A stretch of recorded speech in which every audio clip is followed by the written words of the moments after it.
fundamental to all of this uncertainty is the word change. Change is what drives uncertainty. And the simple question we want to start with asking before we explore how change has affected creativity and branding is, how significant is this change? How tectonic is the shift that we've been hearing about? Technology has changed, but it's just amplified all those behaviors in volumes that Chris could never have imagined when he was growing up. We are living in a true social revolution. It's a fundamentally changed world where the consumer lives front and center and they have been empowered.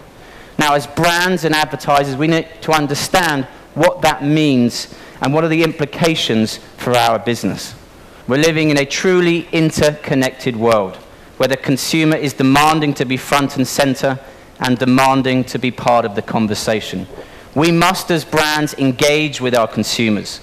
We must now create ideas that move our consumers, create ideas that no longer about just moving them, but moving them to create acts. So we need to now be creating acts and not ads. It's no longer that we're living in a Web 1.0 or a Web 2.0 or even a Web 3.0 world. We're now living in a U.O world. The consumer is in control. The consumer is in power.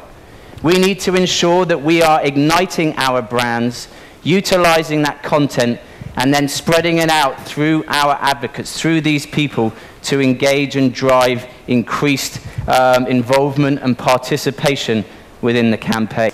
Brands are now defined by what people say they are. And what people say they are is by the experiences they have with the brand.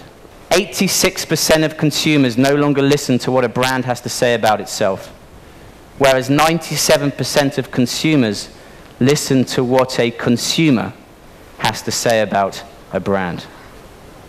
So, we have to create experiences, content, conversations that will spark the right conversations about our brand with the consumers. But the consumer is fundamentally in control of the conversation. We can shape it, but they're fundamentally in control.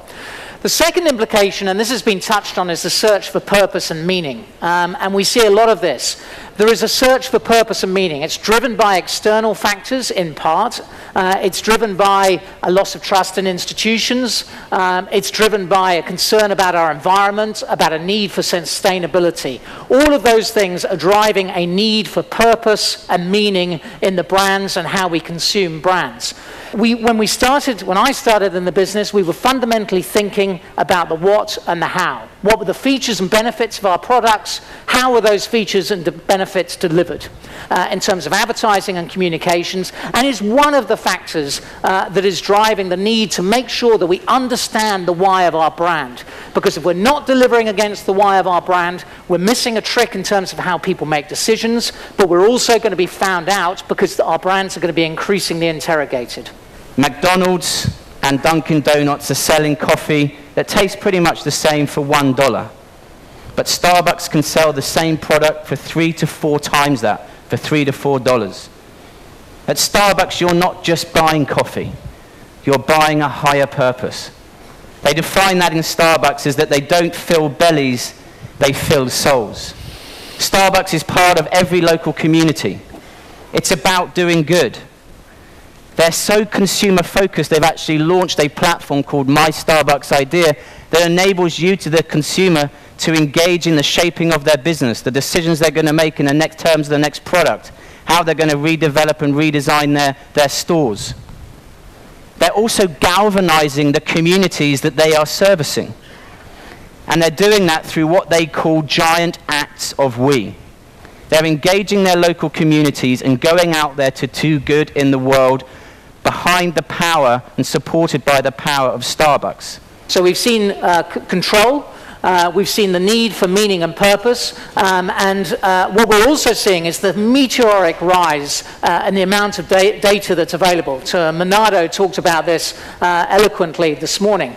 Essentially, we can collect more data and we know more information now than we've ever known about our consumers. And that's a fantastic marketing opportunity for us. But there is a danger. there is a danger that we have to use the data wisely. And the risk, as Sir John Banham said, is we're in danger of attaching the greatest importance to the things we can measure most easily, and thus ensuring that we are precisely wrong rather than roughly right. And I think that's a great quote. And I think it's very applicable to us as a communications industry and to the client community, because I think it's really important in this data-driven world that we differentiate and separate what is accountability and effectiveness. And I think there's a very big difference between accountability and effectiveness. Accountability, quite simply, the things that we can accurately measure and count. This may be click-through rates, it might be the production budget on the commercial. It certainly can be the value that we can add in terms of improved media planning and media buying. We must spend much more of our attention on looking at effectiveness and looking at how creativity can drive return on investment, because that is the far, far greater leverage than anything else. Never has our business been more important. The need to create the most unbelievably compelling content that truly engages our audience. At BBDO, we've termed this as creating the world's most compelling commercial content. Content that is so rich, so powerful, and so magical that engages the attention of the audience while you give them some information or an experience that changes the way they think, feel, and act. We are no longer in the business of just advertising. We're in the business of creating acts, not ads. Acts so powerful that they will ignite the people, get the people behind the content, make them feel like they own the content, to drive behavioral change, to drive a social movement. That's the business that we need to be in today.